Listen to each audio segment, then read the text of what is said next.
What's up, heroes? So today, this is my life story.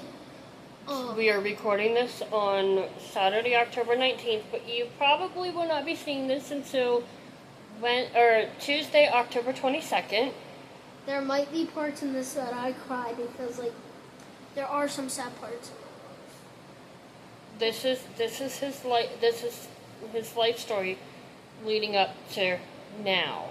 So About Bethlem myopathy and Ehlers-Danlos syndrome. Part 1 was Ehlers-Danlos syndrome, and that was posted on October 20th, 2024. Part 2 it was posted on the same day, but No. you guys are seeing it. No, it's getting posted. Oh yeah, but And then my bad. Bethlem myopathy, which is part 2, is going to be was posted on October 21st, and now Part his 3 life is story my life story. lining up or adding up to this is today, which you guys will be seeing on October 22nd, 2024. Okay. So the start where I started showing more So when he was younger, 5. no, this was when you were a few months old. Okay, well, she'll probably talk until I was 5, and then I'll take over. When he was about 3 to 4 months old, we started noticing that the doctors started getting worried because they thought that one leg was longer than the other, or that his hip was out of socket. So they did a lot of X-rays and stuff back then. Remember, we didn't get a diagnosis until Earlier this year. Yeah, earlier this year of 2024. Reminder, I might cry in some spots, but Mhm. I'll try to hold back my tears for you guys. I'm always a superhero. I know. I'm trying to stay strong for you guys. So, and nobody even knew about Ehlers-Danlos syndrome or Bethlem myopathy, or even to test about that, because nobody knew it was in our genes or anything. So, fast forward to about 18 months. This is when 18 months old is when he started walking. We had since then moved from Ohio to Pennsylvania. About 18 months old, he started walking. However, this is when we found out from one of the programs here that he would eventually need physical therapy at such a young age, because he was, 1, really delayed in walking, 2, his ankles had turned in, but he also had his ankles rolled in and his feet turned inwards, and he was bow-legged. They had diagnosed him as bow-legged and stuff.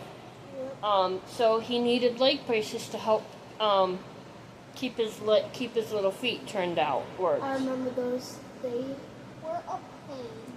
They were a pain. So I quit using them after. No, those were your inserts. Those were your shoe inserts. We'll talk about inserts later when I first get them. There was a part of life that we all struggled getting to know and learn about everything. Fast forward to... Nope. Trying to remember what month you fell. I think it was April 3rd. Fast forward to April of 2018. Or no, April of 2019. When I was in first grade, let's just say that. Kindergarten. So, can I take this story? Yep, tell them what you... Because we still weren't aware of any of these, nope. disorders or anything. I'm just gonna say different abilities because... Yep, we still had no idea about diagnosis. He still struggled with wearing his inserts. Mind you, they hurt his feet, so he sometimes wore them and sometimes didn't. I do get them in my life story. So, what was happening is that day he had came home from school. So I came home from school. All my friends were playing well, used to be friends. We're playing at a park, and I'm like, hey mom, can I go play out? You're like, after we eat dinner, and I'm like, please. And you're like, okay, fine, I'll take you out where Dad cooks dinner. And so we went to go get our shoes on and stuff. I was still slowly lagging behind you. Mind you, our playground is right across the parking lot. It's only, she could see me from my apartment. Yeah. And I was right behind him. However, all I can say is, like, I just darted across that. I looked both ways before I darted across that parking lot. The road. Parking lot, and and I saw no cars. I start running. I jump over the curb, okay? And all I can remember is me flying up in the air like this. And then for some reason it felt like I was in slow motion for some reason. And it just felt real scary, and I didn't know what was happening. I'm like, just please let this be over. So I was about to hit the ground, so I braced myself for impact like this, and I landed straight on my arm and rolled about 4 times. Then 2 times. 2 times, and then all I can remember is just crying out in pain, and like seeing this huge bright light and saying, Mom. I was in between the apartment, our apartment, and the sidewalk getting ready to cross the parking lot. And when I watched him, I literally had watched him fall and roll both times, and I knew instantly. I just knew it. And I tried to yell for his dad, but he didn't hear me. I got to him because at this point I was running. I got carried inside. My dad's like, we have to take him to the doctors to see what. As soon as we got him inside, he threw up. So his dad knew. I broke a bone, and so what would happen is the doctors got X-rays. They said my bone's definitely broken. I have to go to a hospital. My mom's ex-friend. So at that point, when we were at the doctor's, we were trying to decide. The ambulance was going to take too long to get even to the doctor's office because they were on several different other calls. So I called, because at that point I didn't have a vehicle. I wasn't driving. My dad was, and my dad couldn't travel that long way because with his diabetes and stuff, it wouldn't have been a good. So what would happen is my mom's ex-friend would come with us. I called her. She came and got us, but it was still 45 minutes before she got to us. So we came home. The doctor wanted us to come home, pack bags, because she was afraid he would need surgery, and we needed to bring a few things from the home to the hospital. And the doctor's office is 5 minutes from us. So we loaded up in his dad's vehicle. We came home. I packed us up a few bags. It's okay. That night was the longest night of both of our lives. Why are you crying like that? You want me to take over? So Let me take over. Hold on. Between the time that when we got home and the time that we got to the hospital, he was sleeping on and off. This is your life story, so if you cry, you cry. It's understandable. We got there in about a day? No. Not a day, a few hours. Yeah, we got there within 2 hours. I kept falling asleep in the car. I took pain meds before. And we took pain meds. They wanted us to give pain meds, so we got pain meds.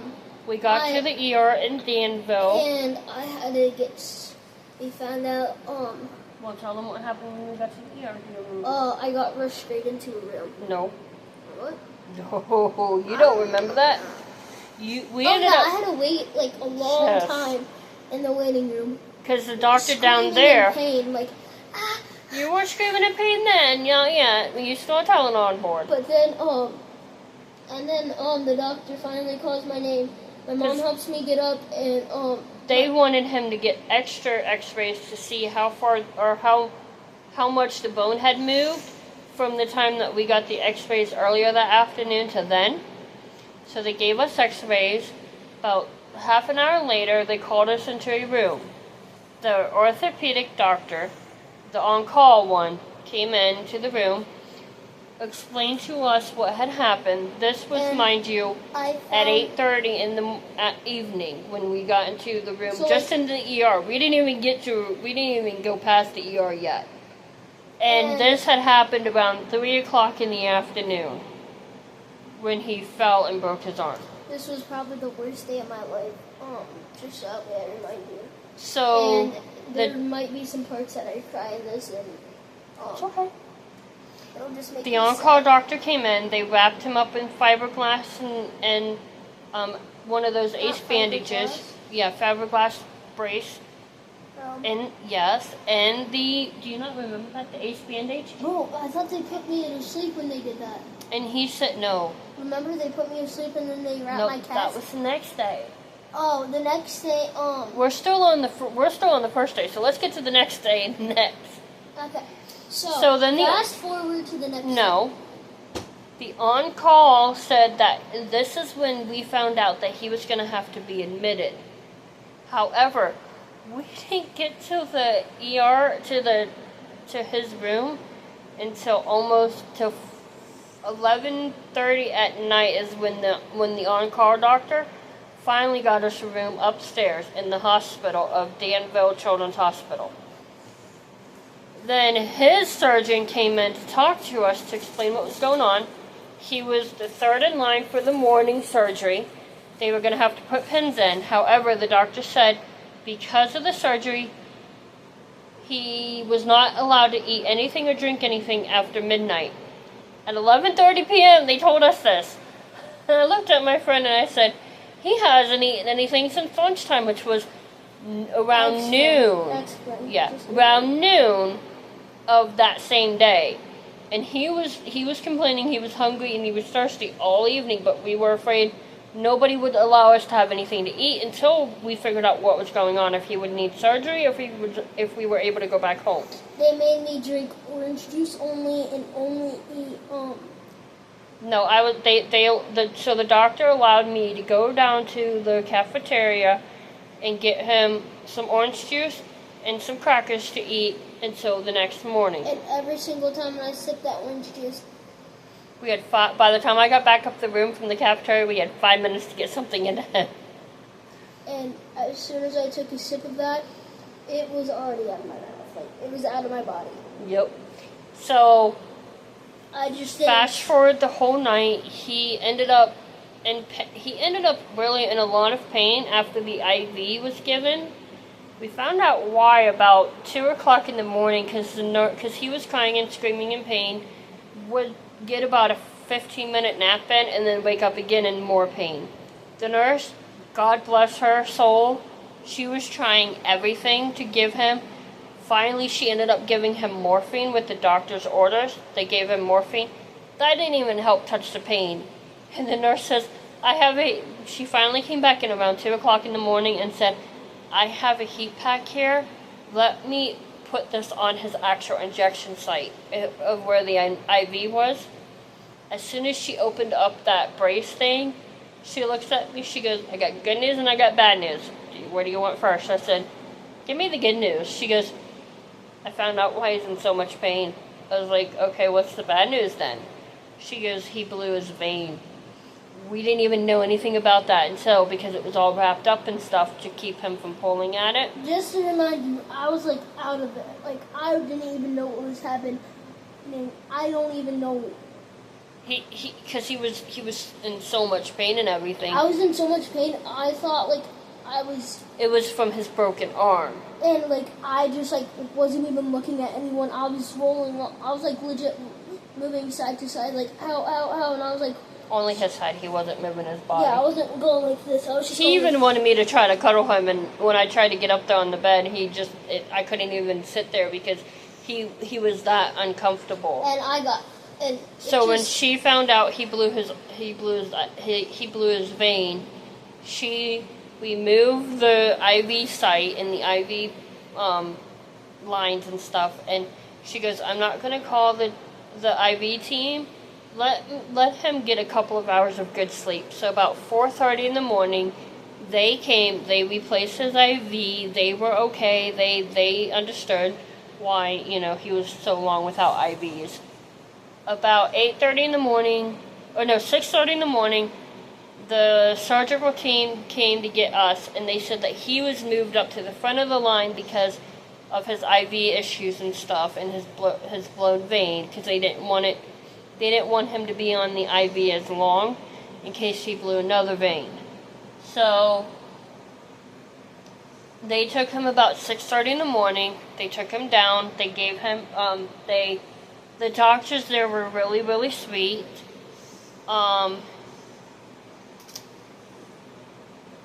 And so they explained what they were going to do.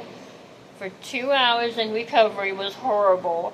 But he got to come home that night and tell them what cash you got. Tell them what color cash you got and why you got it.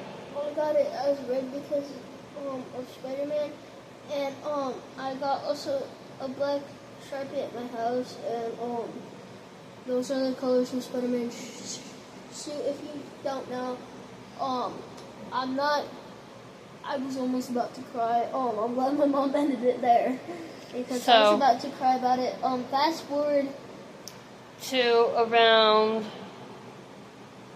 Fast forward another year. He was so struggling. You okay? So fast forward till about 2 years ago, which was 2020. Or 2020, yeah, we started actually diving into his genetic testing in about the year 2020, right before COVID hit. We started noticing that he had a lot of hypermobility, especially with his fingers and his hands. That's when we noticed it. We noticed that he could turn his arm all the way around. Not all the way. Well, no, almost 360 though. That where he showed you in one of the other videos. And Ehlers-Danlos or the Myopathy. Mm-hmm. So the doctor started wondering if he didn't have hypermobility. That is when our true mobility or our true journey started.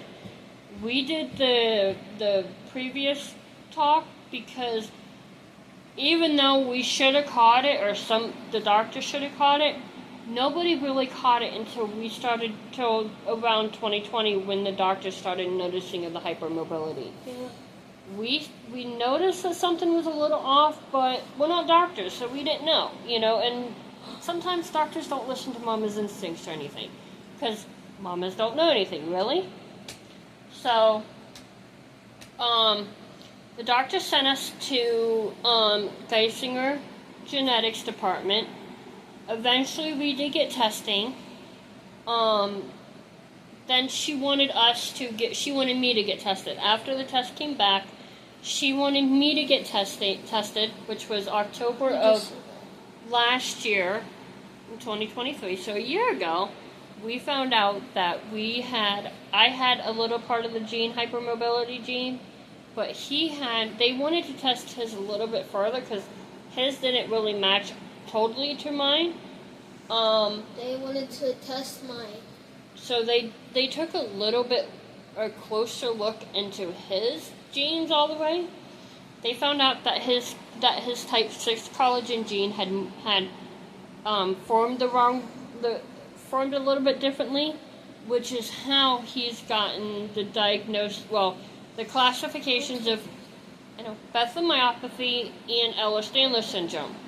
So hopefully in a way, hopefully, but in a way, we don't really want to watch it take over, whichever one will take over his body the most. However, he struggles. What do you struggle with a lot? Besides the writing. You struggle with writing. I struggle with playing sports. Sports. Walking a lot. Walking a lot. Now, tell them about your weeks, because he's able to. So Sundays, chill day. Mondays, chill. Saturdays and Sundays are chill days. Monday, it's just getting used to the week. And he starts the week out. He's okay. Tuesday, amazing. Wednesday, it's okay. Wednesday starts our slow progression depending on how busy Monday, Tuesday, and Wednesday's been. And then Thursday is where he really starts to feel weak and tired. And by then Friday, I'm just out of it. I don't want to do anything anymore. Like, I just want to go home, go to bed, skip school that day, but I can't. we do try to, we do try to push him to go to school as much as we can. Now, there are some days where by Friday, if he's just so weak and tired, we do let him have a rest day because he does need that extra rest day. Now, if our weeks are really short and we have nothing going on or nothing, not a lot going on, and we try to keep the week short and pleasant, I just go. then come Friday, you might see a kid that is, it could be a Monday for him. It could be nice and he's happy, he's still lucky. It could be a Saturday. He's not feeling hurt. I have a question for y'all. What is your favorite day of the week? Leave it down in the comments below. So, and I'll let you guys know, and like if you guys comment, I'll let you guys know on that comment. What your favorite day of the week is? Okay, I'll let you guys know too. Actually, then. no. We'll post a short about it, and Well, I wouldn't do it short. okay, I'll just post it on the comments. Like once most of the people commented, I will do. I will get my comment pinned and say my favorite day of the week is blank. Comment your favorite day of the week and what you think my favorite day of the week is. Ooh. I I think your favorite day of the week would be Monday, but hey. What do you think my favorite day of the week is? Oh, yours is Tuesday. No, Saturday. Yours is either Saturday or Sunday because you love the weekends. I do love the weekends. So that way you can spend time with your family. It's not a Monday for me. I can already tell you guys that. Your favorite day of the week is not Monday? No, it's any other day of the week but Monday. I know it's not Fridays. No. so it's not Mondays and it's not Fridays for him, but there you go. So, guys, it's either Tuesday, Wednesday, Thursday, Saturday or Sunday. Which one do you guys think? Comment yours and comment what you think his is. Comment your favorite and what you think my favorite day of the week is. If you guys enjoy this, I'll be I'll be liking everyone's comments that does it. We will try, because sometimes we don't always get to see them all because there's so many.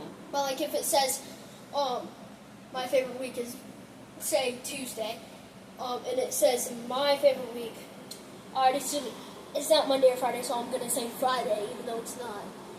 Then I'll even if it's not correct, okay? And then either get my mom to comment it or me. Everyone.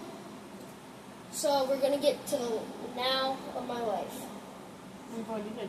Oh, okay. So this was our part of the story. So everyone, have an amazing night. Hopefully you all get good rest. Have an amazing week.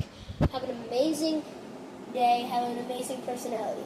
Hope you all have a good day. You are all heroes in life. Choose to be the superhero in life. You're always a hero. Choose to be the superhero in life. Bye.